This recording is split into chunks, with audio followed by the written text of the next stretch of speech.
I'm Theron Ramacharaka.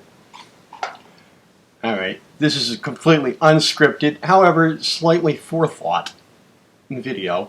Another one of my videos about sex. I have posted a few lately.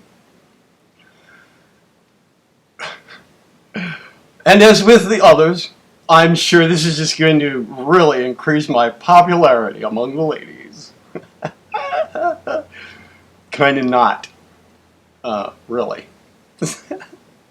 Anyway, look, I was just, I don't know, gave this some more thought lately, and I came up with a couple other ideas. So here we go, and I hope that by the end of this video I can get everything said that I wanted to say. But this one is about, alright, what are we going to, maybe what I'll call it is fake sex.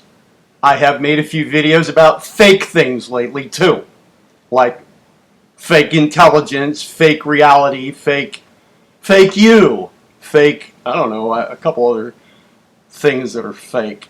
Fakes of fakes, faked fakery. Maybe I made one named that too. I'm not sure. Anyway, this is, I guess we could call it fake sex.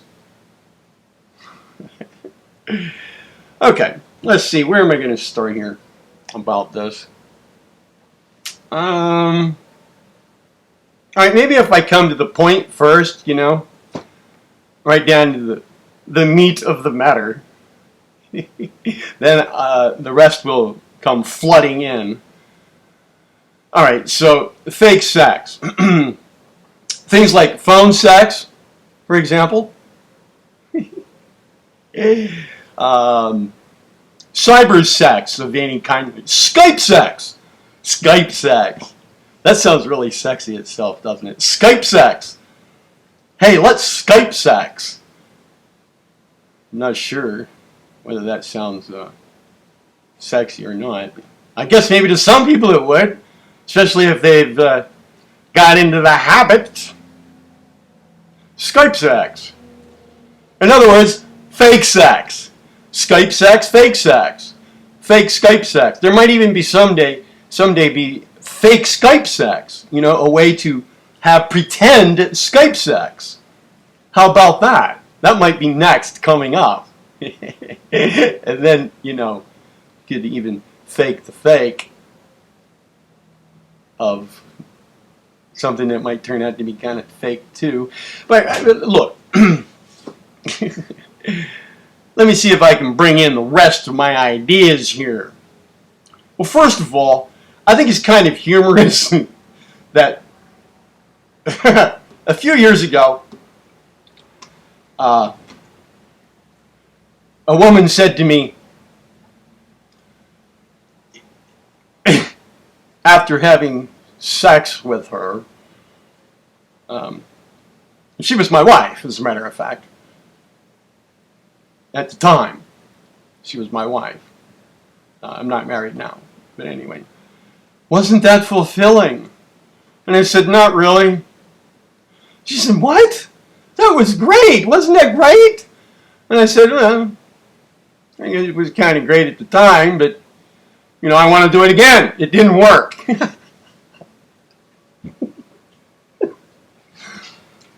See, to me, it's kind of like there's something a little phony about the whole thing because it doesn't last. For example, if I take my car to the mechanic and work is done on it, let's say it gets a lube job. That's kind of analogous here, isn't it, in a metaphorical sort of a way? Metaphorically analogous. Metaphorical analogy. My car gets a lube job. Now I expect that when I pull out from the Lube Express joint, the Lube Express joint, that lube job is going to last for quite a while. I'll feel like I got a little gypped if I go around the block and find that I have to go right back in for another lube job. Because my car now likes the lube job and it wants another one right away. Like it didn't work. It didn't work. It just created thirst, hunger, appetite, lust for lube jobs now. So, yeah, I said, well, it didn't actually work because now I just want to do it again. Well, she got really upset over that. My whole attitude about the whole thing. But I meant it. I meant it. I mean, it just seemed ridiculous to me, like we just had sex, and now I want to do it again. Why? Something went wrong. It didn't work. I mean, this should have lasted for a good while. I mean, a year or two. I mean, after all the energy that went into that, it should have done something. So it should have had some kind of a lasting effect. It just seemed kind of like a whole phony deal to me, just all set up to make me want to do it right away again. I mean, yeah, I took the mandatory 20-minute little snooze, but bam, there I was again. Let's do it again. I'm all stoked now. And then it occurred to me, bang, hit me in the head. That didn't really work. All I want to do is repeat the same thing again. And if I had to get up and go to work right then, let's say that was the case, well, then it'd be on my mind. I can't wait to get home and do that again. But the fact is, I guess the satisfying effect it was supposed to have, according to my wife, didn't work.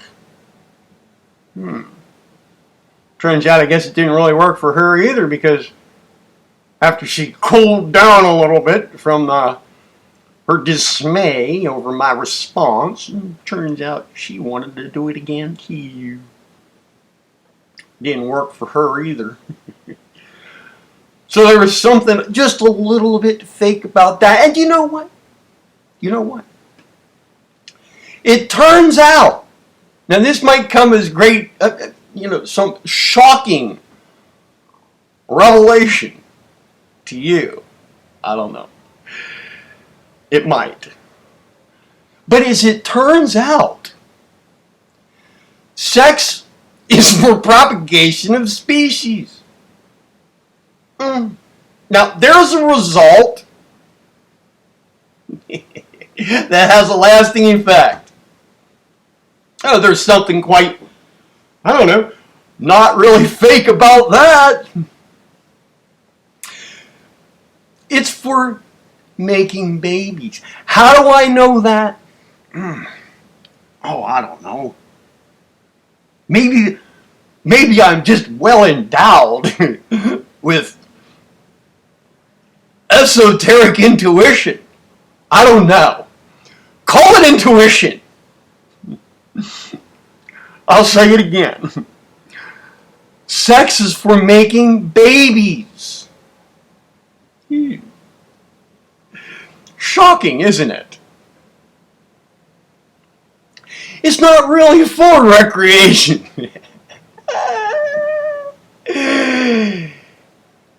And people who say, well, come on, Theron, cute Rama, what have you? It's fun. You should have fun in your skin, in your body. It's for fun. And I know it's for making babies. And I tell you this, if it wasn't for hormones and an inner drive to propagate the species, it would be gross. Blech.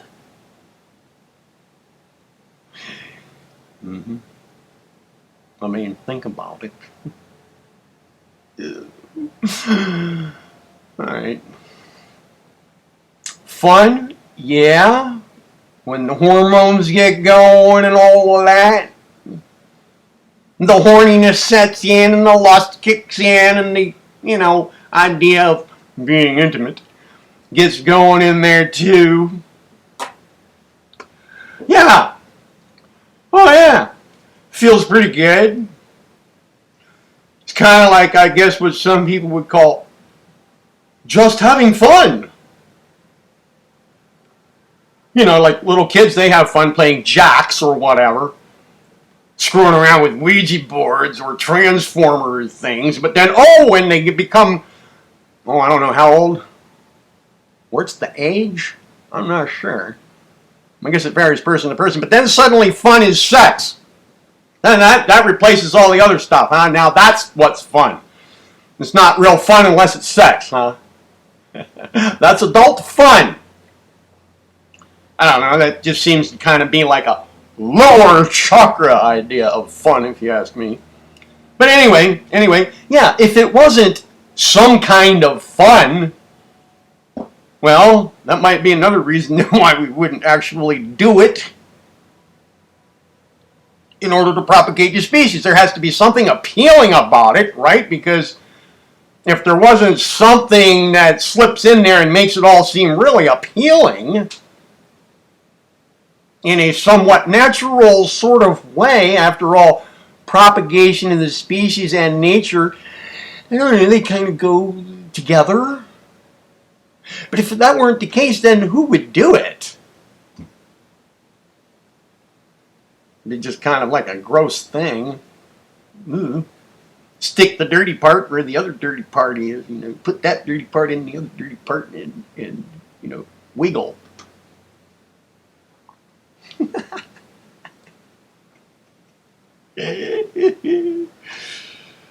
All right. So anyway. All right, so a person might say, but wait. Hang on there. Hang on. What about the intimacy? What about intimacy? Isn't this an expression of intimacy? Well, I guess if it's associated with having children, well, yeah, it's rather intimate. But it might just be the case. Now, I don't know. I could be totally off track here. Off track. But if it's being done for recreation, I guess it would be, what? Recreational intimacy? Or intimate recreation? I don't know. Somehow those two don't really line up, in my opinion. I don't know. I could be way off base. I admit, I could be way off base, but somehow this is just how I look at it. It seems to sort of ring true to me. Call it intuition. Call it intuition. Intimacy. Maybe it's fake intimacy. Or maybe it's a stepping stone to greater intimacy. In fact, see, look, my channel here has to do with self-mastery, personal evolvement, the movement toward true selfhood, consciousness expansion throughout the universal structure. Okay? Now, that last little bit that I said, to me, that sounds very intimate. You know? Like individual intimacy with the universal. That's intimacy.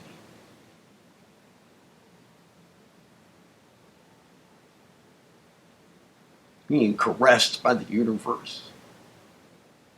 Caressing it back.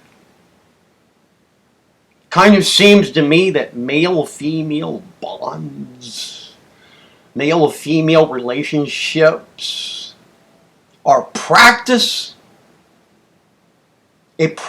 form of love toward that. Or the love between friends is another practice form of relationship.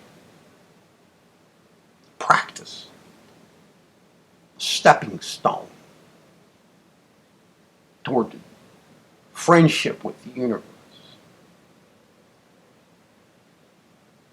And again, intimacy between among a man and a woman. Practice intimacy. Practice. It's practice. And the conditional love that exists, come on, between a man and a woman, it's conditional. Don't kid yourself. It's conditional.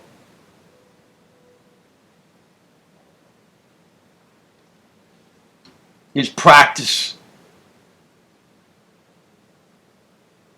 toward experience of unconditional love, with whatever you want to call it.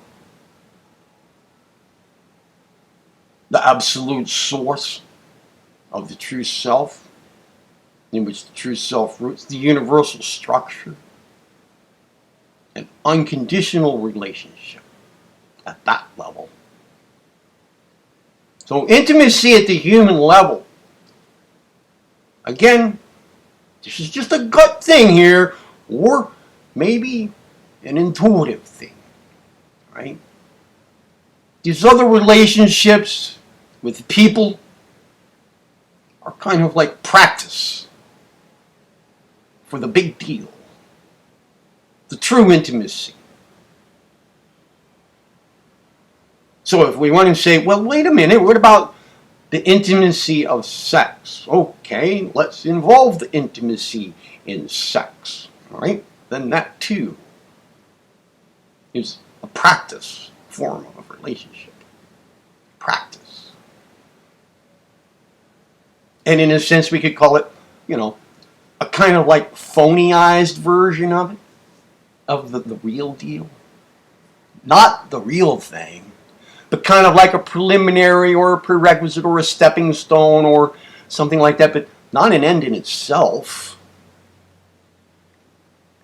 And no wonder it doesn't truly satisfy, huh? No wonder, perhaps, I felt like it didn't really work. It seemed to come and then go rather quickly, leaving me just wanting it again like a drug. The rush of which is, from which is over now, leaving me feeling like I better do that again as soon as I possibly can to get that feeling again for another moment. Fake, in a sense. So then where does that leave Skype sex?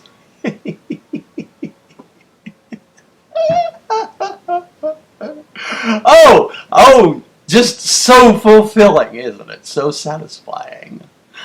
The fake of the fake, And just wait until we come up with, pretend is Skype sex. The fake of the fake of the fake of the fake of the fake of the fake. Fake sex! Bang, bang.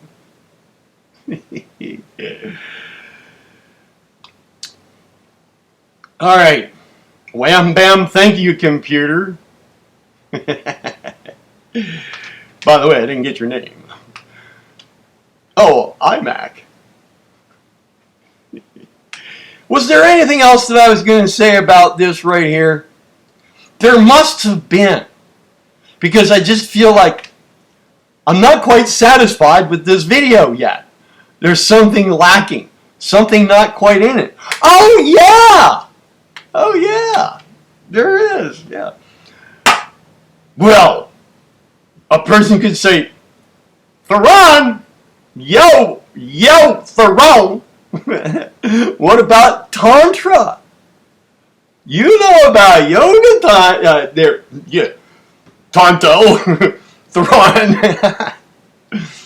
What about Tantra? You should know about that. Now that's kind of like divine sex. Yeah, I do know a little bit about that. And see, now that's where that's the system that was given to us sometime in the long past. The yogic system. As a matter of fact, Tantra yoga is sometimes misconstrued as being the yoga of sex. See, anybody who thinks that about it kind of like has more sex on their mind than they do yoga. Because that's not what tantric yoga is about.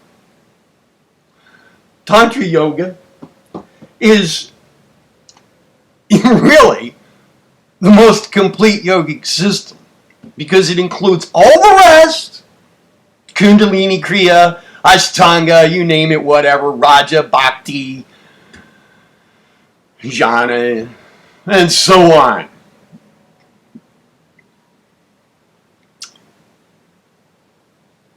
And it includes sex. It directly addresses it. That's true Tantra yoga. And what does it have to say, essentially, about sex? It has to say the following. Here is the way to unite the sexual act with a partner with whom you are in love, with the true divine romance, the true intimacy in this cosmos. Here is how to blend the two together. To actually not just blend them together, but also to use the physical act with all of its energetic, astral, and mental and causal planes of connection in a transmutative way, so that both people involved in the act who are in love, the person's life partner, okay, and the person, the couple, progress together on their spiritual journey, and it includes their sexual acts as part of that progress. In other words, bringing sex into the entire process of spiritual unfoldment. But here's what happens a lot. Theron, what about tantric sex? That's the yoga of sex, and you like yoga, so, then isn't sex good? I mean, don't you want to have sex now? We can do that. We can do that. I learned about Tantra. Look, I have a book of positions. Oh, no, that's Kama Sutra. Sorry, I got the two mixed up. No, look. Here's what a lot of people do with the idea of Tantra, okay? They get a little book on Tantra yoga, okay? And then they kind of use that as an excuse to get laid. Thinking that, they're doing it spiritually. It's their rationalization for just having recreational sex.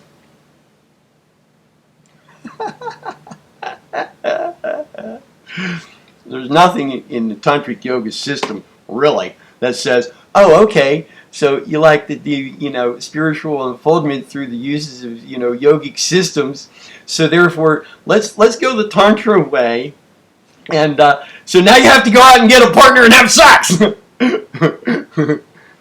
No, it doesn't involve that idea. It doesn't involve that at all. What it does involve is that if you enter into a life of Tantra, it's real under its real definition, and you already have a life partner of the opposite gender, then here's how the two of you can proceed. Transmuting your sexual life into your spiritual life. It doesn't say run out and get a partner now, because now you have to have sex in order to engage in this practice. No. It's not an excuse to have recreational sex. And as a matter of fact, it doesn't say that if you do have a life partner, now you have, if you're involved in Tantra yoga together, now you have to start having recreational sex together. No, it doesn't say that either. So I don't want to hear Tantra yoga brought up in this kind of conversation. Well, not that this is actually a conversation.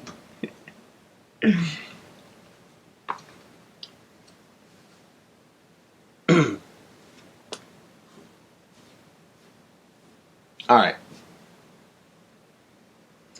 If sex was meant to be recreational, then we wouldn't have to worry about pregnancy while we're having recreational sex, would we? Oh, but we don't have to worry about pregnancy because there's the pill, and there are condoms, and there are a few other kind of less secure methods of preventing pregnancy. Yeah, that's true. But then that's kind of like a fake way to go about not having to worry about pregnancy, isn't it? Because there is no non-fake kind of way to go about not having to worry about pregnancy, because sex is for making babies. And Skype sex is fake recreational sex. So is phone sex and any other